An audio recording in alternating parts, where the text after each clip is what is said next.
gente de radio y profesionales, profesionales de trayectoria y que hacen honor a la palabra y al respeto, no al golpe bajo, de ninguna forma.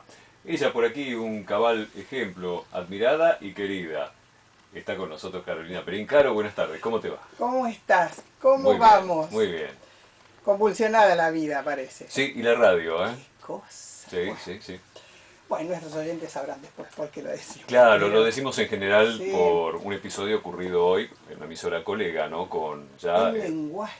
sí, un rumbo en cuanto a un diálogo, Sí, una entrevista o una discusión en los peores términos, qué lástima, ¿no? sí, sí, que ubica en el subsuelo Sí. a los profesionales o la gente de medios, ¿no? Jamás hubiera imaginado que esto podía ocurrir al aire, lo que hoy pasó. Hablamos de una emisora colega y no damos Sí, más ya detalles, no está, vale la pena. listo, no vale la pena. Bueno, a ver. Yo tuve esta semana, creo, bastante preocupada como muchos de los que somos padres o no somos padres o tenemos sobrinos, tíos, parientes, niños en general, con el tema del bullying, ¿no?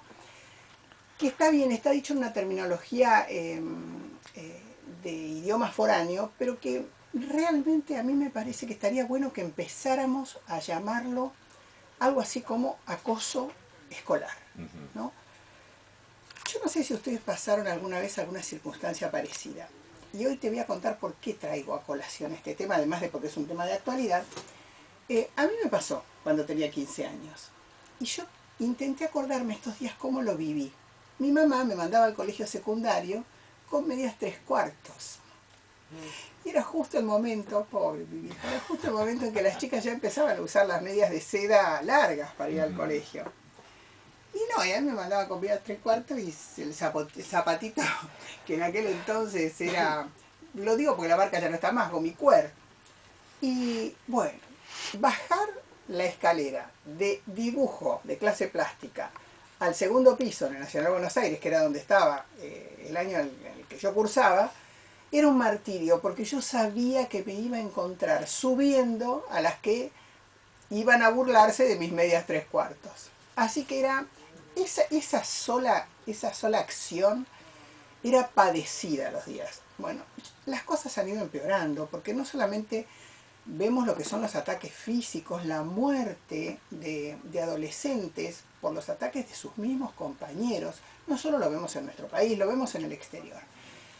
Y la verdad que escuché muchas voces criteriosas a propósito de esto, gente que estudia la problemática de lo que es el acoso al menor, al más débil.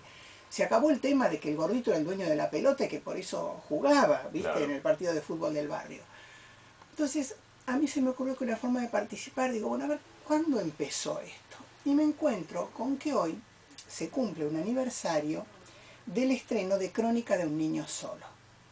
Esa maravillosa película que formó parte de la trilogía de Fabio, junto a la Niceto y la Francisca y después al Dependiente, en donde relata, a pesar de que Fabio muchas veces lo explicó, la vida de este niño tan solo que pasa gran parte de su vida y que está en un reformatorio, y que Fabio muchas veces explicó que no era una autobiografía, porque él era hijo de una mamá que por sus condiciones laborales a veces lo dejaba en un hogar, pero también lo iba a buscar, porque muchas veces le decían, es la historia de tu vida. No, no es exactamente la historia de mi vida. Pero bueno, yo quisiera, si a vos te parece, es un pedacito de la música, simplemente para utilizarla como recordatorio de esta película que sin duda muchos de nosotros vimos, ¿no? Y la música era más o menos así. Sí, dale.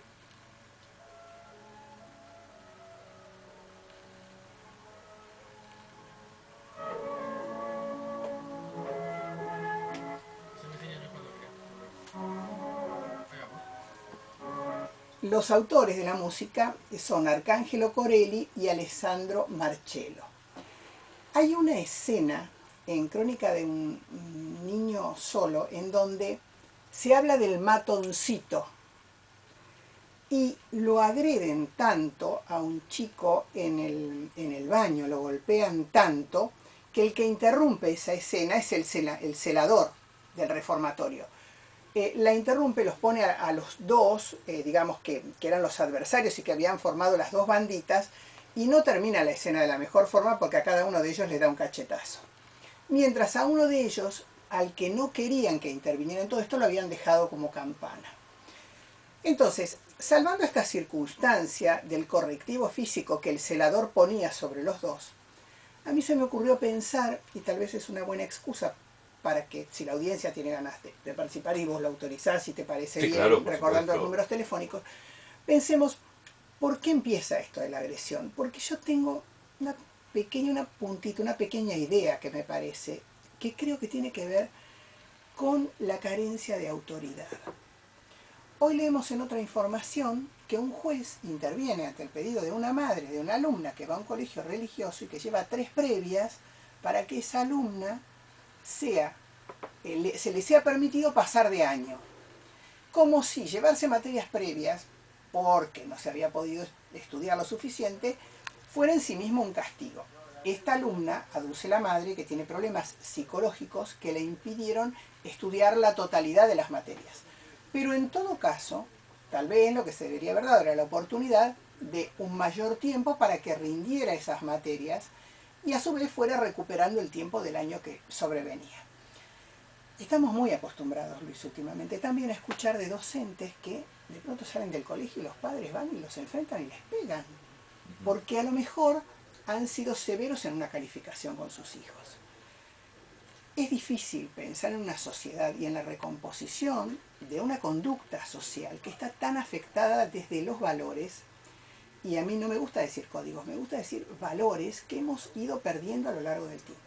Los perdemos cuando conducimos, los perdemos cuando no saludamos en el ascensor, los perdemos cuando no somos solidarios con el que más lo necesita, los perdemos cuando nos olvidamos cuando fue la última acción que tuvimos de buen gesto frente a alguien, que a lo mejor no lo conocíamos, pero que merecía ser considerado simplemente por el hecho de ser un par nuestro. Entonces, recordando esta ópera prima de Leonardo Fabio, y si nos permite su memoria, utilizando esta maravillosa película, simplemente como excusa o como disparador, porque esto ocurrió en el año 1965, cuando un gran hombre era presidente de este país. Se llamaba Arturo Umberto Illia.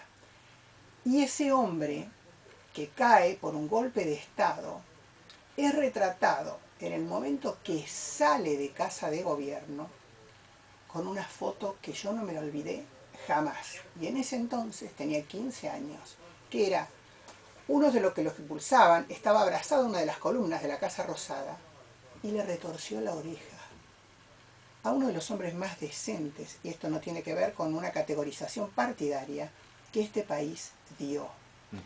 Un hombre que se opuso en un momento, como era ese año, en donde Estados Unidos estaba tomando la decisión de invadir a Santo Domingo, porque el presidente que había sido electo era considerado como era Bush, había reemplazado una dictadura enorme como la de Trujillo, y era considerado como más afín a las políticas de Estado de Castro. Entonces Estados Unidos invade, y él, aún sabiendo, me estoy refiriendo a Illia, que va a perder la votación, inclusive con sus partidarios, con los radicales cordobeses y con los legisladores y con todos los demás, dice, cuidado, no intervengamos en un conflicto de otro país, porque es regla, de eso sí, de nuestro partido, no ser intervencionista.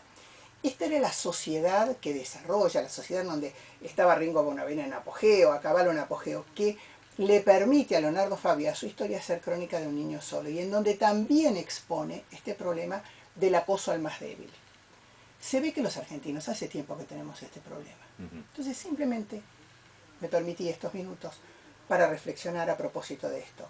Si tenemos la oportunidad, hoy con internet lo podemos hacer, recreemos estas escenas de Crónica de un niño solo, que las reproduce alguien que sufrió en su infancia de soledad, como era Leonardo Fabio, que reproducen un presidente que estaba en ejercicio, que es sacado del gobierno de la forma en que lo fue hecho, Arturo Umberto Illia, y que aún así ya nos pedía desde ese lugar que por favor los argentinos pensáramos en dónde debíamos intervenir en un conflicto y en dónde no. Qué interesante toda esta reflexión que tiene distintas aristas. A propósito, ¿no?, de autoridad, a Arturo Umberto Illia, sinónimo de dignidad, ¿no? Sí, Se lo acusaba de de, debilidad, ¿no? de decencia, sinónimo de decencia. Sí, de Se fue eso a su debería ser. casa. Se hablaba de lentitud, Sí. de aquella cosa frágil y débil para un gobernante. Hoy el cine argentino, y ya que hablabas, ¿no?, de Leonardo Fabio, Sí. goza de enorme respeto en todo el mundo. Sí. Mucho tiene que ver Leonardo Fabio Sí, y sus claro. éxitos, sus películas, ¿no? Como la que citás, y el tema de los valores en nuestra sociedad que hay que recomponer, sin duda, la figura de autoridad sin autoritarismo, Obvio. el docente y la familia, porque las redes sociales a veces mal utilizadas entre los chicos generan esta autonomía tan Sí, extraña, ¿no? Que genera mini autoridades en determinados círculos y propaga y difunde todos estos hechos lamentables. así es. Bueno, Bueno, siempre interesante, Caro, ¿eh? bueno, espero y de pronto nos sirvió también, ¿no? Para recordar a dos grandes argentinos, a Sin Leonardo duda. Fabio, a Humberto Guilla y a tantos más que los argentinos somos capaces de generar todavía, porque bueno, esto va a ser una circunstancia y yo creo que tenemos todos los elementos como para corregirlo. Es así, para superarlo en el corto plazo. Esa es la idea y lo Sí, que esperamos todos. Caro, siempre un placer, ¿eh? bueno, de la Un misma lujo. forma para mí, nos reencontramos. Dale, la mirada de Carolina Perín en Por la Vuelta.